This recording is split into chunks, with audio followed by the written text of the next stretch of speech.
துணை கண்டத்தில் பண்டைய காலம் தொட்டு வணங்கப்படும் ஒரு முக்கிய தெய்வமாக இருந்து வருபவர்தான் இந்த முருகப்பெருமான். இவரை அதிகம் வழிபடுபவர்கள் தமிழர்களே. ஆதலால் இவர் தமிழ் கடவுள் என்றும் அன்பாய் அழைக்கப்படுகிறார். மேலும் முருகன் அல்லது கார்த்திகேயன் என்று அழைக்கப்படும் இவர் இந்து கடவுளாகிய சிவன் மற்றும் பார்வதி தம்பதிக்கு மகனாய் பிறந்தவர். பழனிமலையில் வசிக்கும் ஆண்டவராக போற்றப்படுகிறார். சங்க காலத்தில் குறிஞ்சி நில பகுதியின் தெய்வமாகவும் போற்றப்பட்டார். தமிழர்களின் குறிஞ்சி நில தெய்வமான சேயோன் வழிபாட்டினை சைவ சமயம் இணைத்து கொண்டதாகவும் வரலாற்று ஆசிரியர்கள் கூறுகிறார்கள். குறிப்பாக கௌமாரம் என்பது முருக வழிபாட்டினை குறிக்கிறது. முருகு என்ற சொல்லிற்கு அழகு, இளமை என்று பொருள். ஆகவே முருகன் என்றால் அழகன் என்பது பொருளாகும். இவ்வாறு போற்றப்படும் முருகனுக்கு முக்கிய விழா காலங்களும் உண்டு.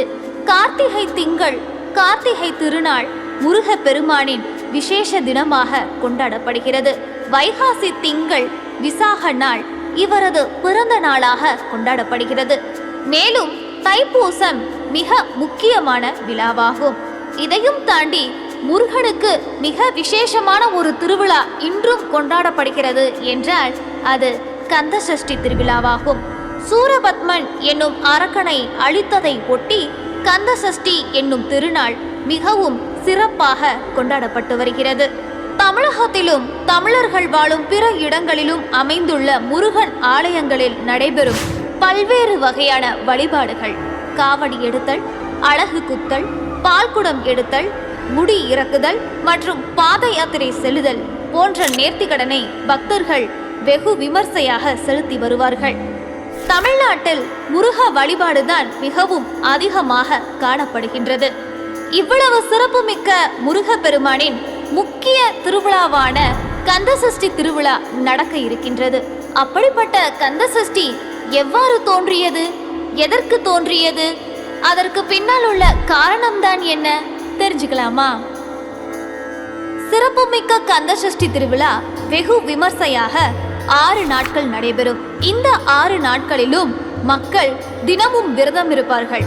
விரதம் இருந்து முழு மனதுடன் முருகனை தன் ஆழ்மனதில் வேண்டிக் கொண்டு மிக தீவிரமாக பக்தர்கள் விரதம் இருப்பார்கள். கந்தசஷ்டியின் நிறைவு நாளான 6ஆம் நாளில்தான், அதாவது சூரசம்ஹாரம் முடிந்த பிறகுதான் முருகனின் தீவிர விரதம் இருக்கும் பக்தர்கள் உணவை உண்பார்கள். இத்தகைய சிறப்புமிக்க கந்தசஷ்டி விரதம் தோன்றியதற்கான காரணம் என்ன? அதை நாம் இப்பொழுது விரிவாக தெரிந்து கொள்ளலாம். முருகப்பெருமான் சூரபத்மனை ஐப்பசி மாதம் வளர்பிறை சஷ்டி அன்று வெற்றி கொண்டு ஆட்கொண்டார். அந்நாளே கந்த சஷ்டியாக கொண்டாடப்படுகிறது. இந்நிகழ்வு திருச்செந்தூர் தலத்தில் நடந்தது. எனவே கந்த சஷ்டி விழா அத்தலத்தில் வெகு விமர்சையாக கொண்டாடப்பட்டு வருகிறது. கந்த சஷ்டி உருவான கதை. படைக்கும் கடவுளான பிரம்மாவிற்கு தட்சகன், காசிபன் என்ற 2 புதல்வர்கள் உண்டு.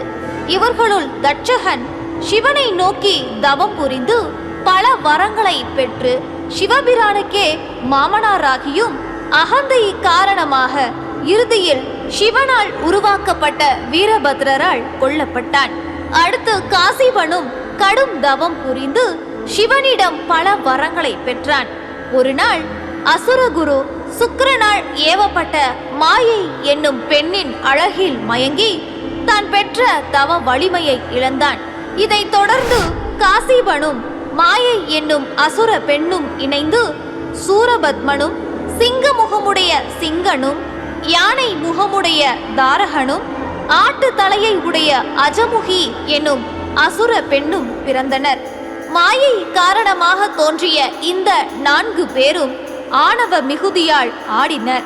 காசிபன் தன் பிள்ளைகளிடம் சிவபெருமானை நோக்கி தவம் செய்து வேண்டிய வரங்களை பெற்று வாழுங்கள் என்று உபதேசம் செய்தார். இவர்கள் கடும் தவம் இருந்து சிவபெருமானிடம் பல வரங்களை பெற்றனர்.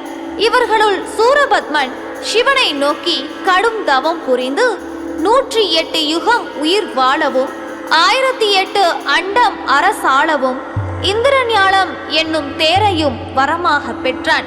மேலும் தனக்கு சாகாத வரம் வேண்டும் என சூரபத்மன் சிவனிடம் கேட்க, பிறந்தவன் கண்டிப்பாக மடிந்தே தீர வேண்டும் என்ற சிவன் எந்த வகையில் அழிவு வர வேண்டும் என கேட்டார்.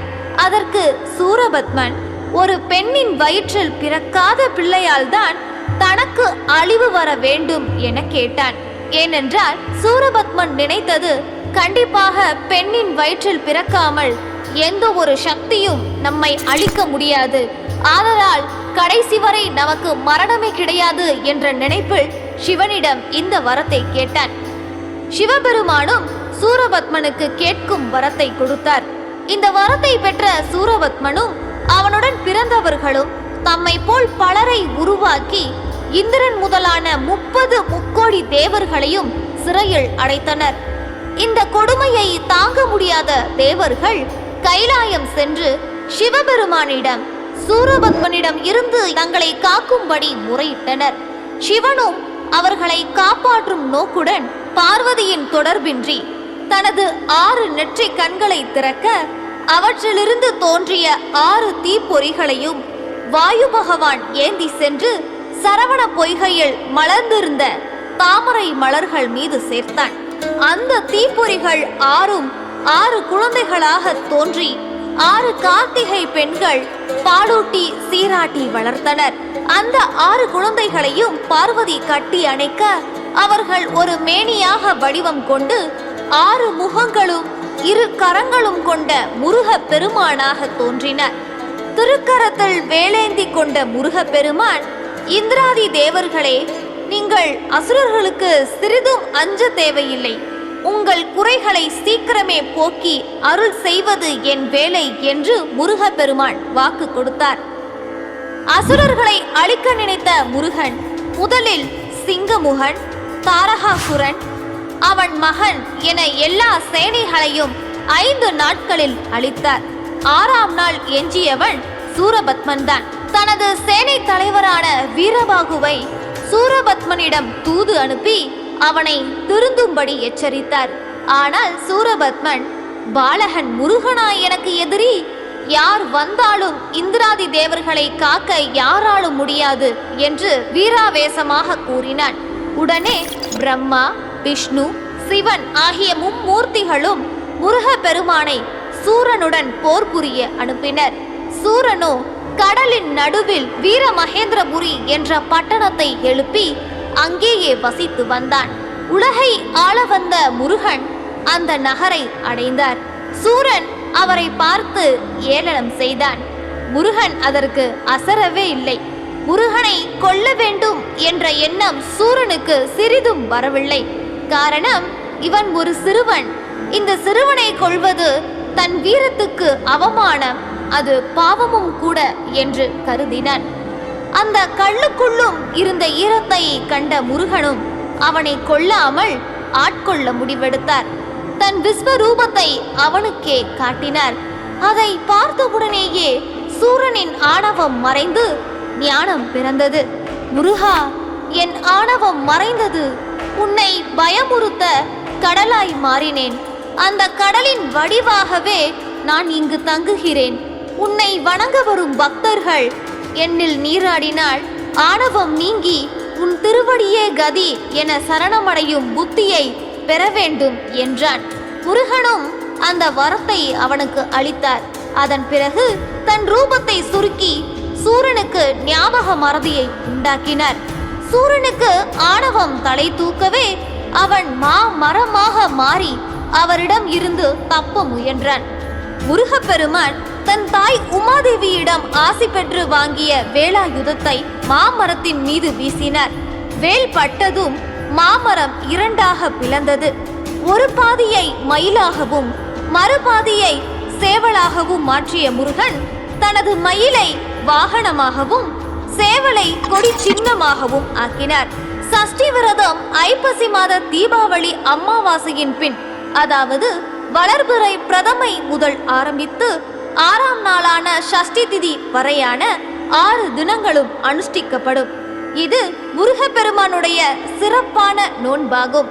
கந்தசஷ்டி விரதத்தை முறையாக அனுஷ்டிப்போருக்கு இச்சாசக்தி, கிரியாசக்தி, ஞான சக்தி ஆகிய 3 சக்திகளுக்கும் தலைவனான முருகப்பெருமானின் பேரருள் கிடைக்கும். சஷ்டி என்று கந்தனுக்கு அபிஷேகம் செய்த பாலை பருகுவோர்க்கு புத்திர பாக்கியம் கிட்டும் என்பது ஐதீகமாகும். முருகப்பெருமான் சிவபெருமானின் அம்சமாக அவதரித்தவர். ஓம் எனும் பிரணவ மந்திரத்தின் பொருளை தந்தைக்கே குருவாக இருந்து உபதேசித்தவர். அதே மந்திரத்தின் பொருள் தெரியாத பிரம்மாவை சிறையில் அடைத்தவர். சூரனை சம்ஹாரம் செய்து தேவர்களை காத்தபடியால் விஷ்ணுவின் காத்தல் தொழிலையும் செய்தார். இவ்வாறு முருகன் மும்மூர்த்திகளோடும் தொடர்புடையவராக இருக்கிறார். இதனை உணர்த்தும் விதமாக திருச்செந்தூரில் முருகப்பெருமான் மும்மூர்த்திகளின் அம்சமாக காட்சி தருகிறார். கந்த சஷ்டி ஏன் கொண்டாடப்படுகிறது என்று கேட்டால், முருகப்பெருமான் சூரபத்மனுடன் போரிட்டு வதம் செய்த 6 நாட்களை தான் நாம் கந்த சஷ்டி விழாவாக கொண்டாடுவதாக சொல்கிறோம். ஆனால் சூரபத்மனின் வதத்தை தவிர்த்து கந்த சஷ்டி விழா கொண்டாடப்படுவதற்கு இன்னும் சில காரணங்கள் இருப்பதாக மகாபாரதம் மற்றும் கந்த புராணத்தில் கூறப்பட்டுள்ளது. முதல் காரணம், ஒரு சமயம் முனிவர்கள் சிலர் உலக நன்மைக்காக ஒரு புத்திரன் வேண்டும் என்பதற்காக யாகம் ஒன்று நடத்தினர். ஐப்பசி மாத அமாவாசை அன்று யாகத்தை துவங்கி 6 நாட்கள் நடத்தினர். யாக குண்டத்தில் எழுந்த தீயில் இருந்து ஒவ்வொரு நாளும் ஒரு வித்து வீதமாக 6 வித்துக்கள் சேகரிக்கப்பட்டன.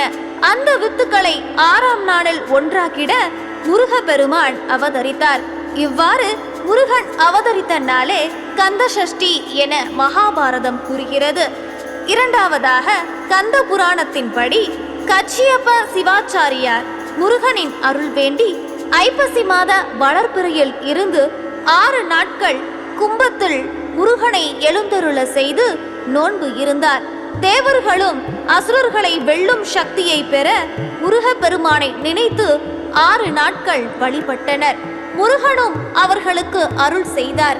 இதனை நினைவுறுத்தும் விதமாகவே ஐப்பசி அமாவாசையை அடுத்து கந்த சஷ்டி வெகு விமர்சையாக கொண்டாடப்படுகிறது. இதுவே கந்த சஷ்டி தோன்றிய வரலாறு ஆகும். அடுத்த பகுதியில் கந்த சஷ்டி விரதம் இருக்கும் முறை, கந்த சஷ்டி விரதத்தின் வகைகள், கந்த சஷ்டி விரதம் இருப்பதால் ஏற்படும் பயன்கள் பற்றி தெரிந்து கொள்ளலாம்.